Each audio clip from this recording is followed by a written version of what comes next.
पवित्र त्रिवेणी अमावास्यार सरस्वत्व सन्ध्यारे भक्तकवि बलराम दासଙ୍କ जन्मपीठ तथा गुप्त श्रीक्षेत्र एरबंगरे बलराम दासଙ୍କ द्वारा प्रतिष्ठित श्री बलराम जीव मंदिर परिसर में अनुष्ठित हो जाइछि। ओडिशा साहित्य एकाडेमी और पंचसखा भक्त बलराम दास स्मृति संसदर मिलित आनुकूल्य पालित होउथबा बलराम दासଙ୍କ महाप्रयाण दिवस अवसर में सभापतित्व करथिले एरबंगर वरिष्ठ राजनेता तथा समाजसेवी प्रदीप कुमार महांती। मुख्य अतिथि भावे जोग देथिले विशिष्ट गाल्पिक तथा सुनामधन्य वक्ता सुनील कुमार रथ। सम्मानित अतिथि भावे जोग देथिले गोपांचलर विशिष्ट साहित्यिक तथा शिक्षाविद पुनेश कुमार सेनापति। मुख्य वक्ता भावे जोग देथिले जनाशुना प्रवक्ता तथा साहित्यिक सचिदान बेहेरा और स्थानीय अंचलर वरिष्ठ व्यक्तिविशेष प्रभृति उपस्थित कार्यक्रम अनुष्ठित हो जाइछि। एही कार्यक्रम निकटस्थ स्कूल छात्र छात्री मानक द्वारा सांस्कृतिक कार्यक्रम परिवेशन करा जायथा। एथिरे अंशग्रहण करिथिबा समस्त कृति प्रतियोगी मानकु अनुष्ठित पक्षरु मानपत्र प्रदान करिबा सहित उत्साहित करा जायथा। षोडश शताब्दीर भक्ति आंदोलनर पंचसखा मध्यरु वयोज्येष्ठ थिले भक्तकवि बलराम दास। तांकर पुरी जिला गोपबलक अंतर्गत एरबंग ग्राम में जन्मग्रहण होइतला। समस्त ओडिया तथा जनसमाज को दिग्दर्शन दे जाइछन्ति। समग्र मानव समाज रे उज्जीवित करी रखिबा संगे संगे मनीष समाज मध्य बलराम दास को प्रतिष्ठित करने 1992 मसीहार बलराम दास स्मृति संसद अहरह कार्य करि आसुअछि। मुख्यतः अनुष्ठान प्रथम सभापति स्वर्गत हटकिशोर स्वाईंकर निष्ठापर प्रचेषा जो दीर्घ 32 वर्ष धरी यह कार्यक्रम सुचारू रूपे पालित होई आसुअछि। बलराम दासଙ୍କ द्वारा रचित अनेक ग्रंथ कविता काव्य मध्यरु अन्यतम है दांडी रामायण और लक्ष्मीपुर समग्र ओडियाଙ୍କ घरे एक पर्व नुहे बरं महोत्सव परिणत हो पारिछि। केवल ओडिशा किंबा भारत नुहे समग्र पृथ्वीर कोण अनुकोण प्रत्येक जगन्नाथ प्रेमी माने मार्गशीर मास गुरुवार रे माणबसा पर्व पालन करुअछन्ति। बलराम दास लक्ष्मी पुराण माध्यम समाज कुसंस्कार तथा जाति भेद को विलोप करने एक सचेतनतार वार्ता दे जाइछन्ति। एथिपाई कोणार्क ठारे थिबा अवधूत मठर मठाधीश बाबा आदित्य चरण दास महाराजଙ୍କ प्रयास जोगु पंचसखा भक्त बलराम दास स्मृति संसद सहयोग रे मार्गशीर मास प्रथम गुरुवार रे माणबसा महोत्सव पालन करा जाउछि। प्रत्येक वर्ष 50 रु ऊर्ध्व साधु संत मानक उपस्थिति रे बलराम दासଙ୍କ जीवनी साहित्य और भक्त भावना उपरे मंदिर परिसर में एक आलोचना चक्र अनुष्ठित होगा सहित बलराम दासଙ୍କ फोटो चित्र को सम्मान सहकारी भजन कीर्तन और नाम संकीर्तन करा जाय जन्मपीठ गुप्त क्षेत्र एरबंग ठारे एक साहित्य आसर करा जायथा। एह अंचल रे बहु भक्त प्रेमी माने जोगदे भक्ति रसरे निजको भिजाई थांती। ठीक सेही भली बलराम दासଙ୍କ जन्मदिन पहली रजर होइथिबारु प्रत्येक वर्ष तांकर जयंती समाधि पीठ बेगोनिया ठारे थिबा बलराम दास स्मृति संसद द्वारा पालन करा जाय।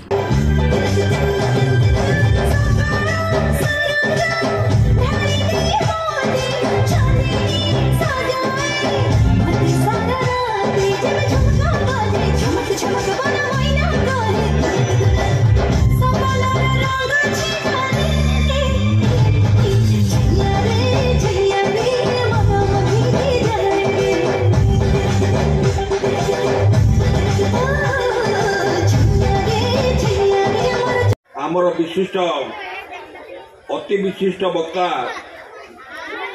ये अच्छा सचिदानंद बेहेरा महोदय आम घर अच्छा विशिष्ट अतिथि सुनील रथ महोदय दुई जन जाक ओडिशा नाम करा जड़े सुसाहित्यिक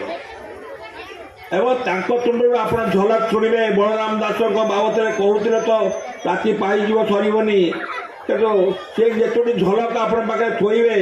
आपण मैंने वर्ष देखिए कौन भाव आपण मन खुशी हम से साहित्य अकादेमी सहयोग आज आम से दुई जन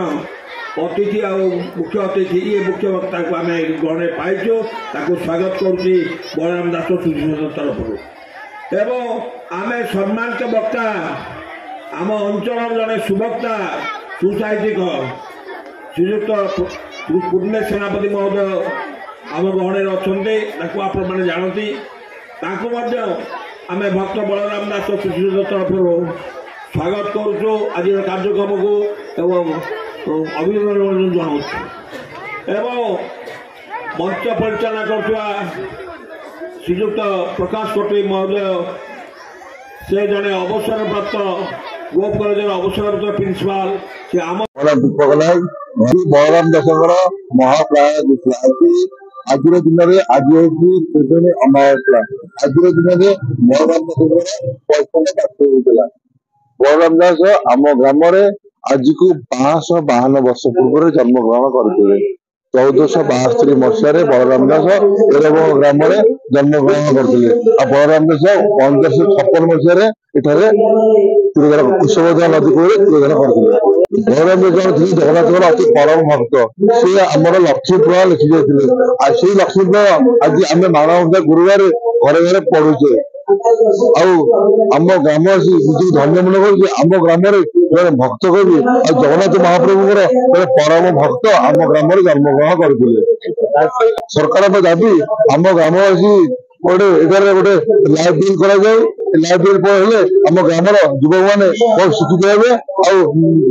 समाज में भल मनुष्य रूपे गढ़ी तोड़े आश्चर्य मैंने आम ग्राम को देखिक निजक मैं भाव ग्राम जन्मित व्यक्ति मैंने बहुत भाग्यवान और पुण्यवान। मैं भागीरथी नायक मुझे जो पंचसखा भक्त बलराम दास स्मृति संसद अच्छी तार सांस्कृतिक संपादक अच्छी ये तो अनेक कार्यक्रम ये हूँ 32तम महाप्रयाण तिथि ओडिशा सरकार ये तिथि आसी पालन कर प्रति त्रिवेणी अमावास्या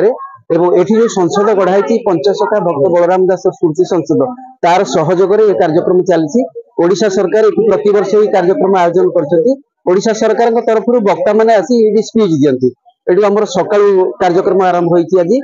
जो गादी पीठ में जाकर माल्यार्पण करा हुए विग्रह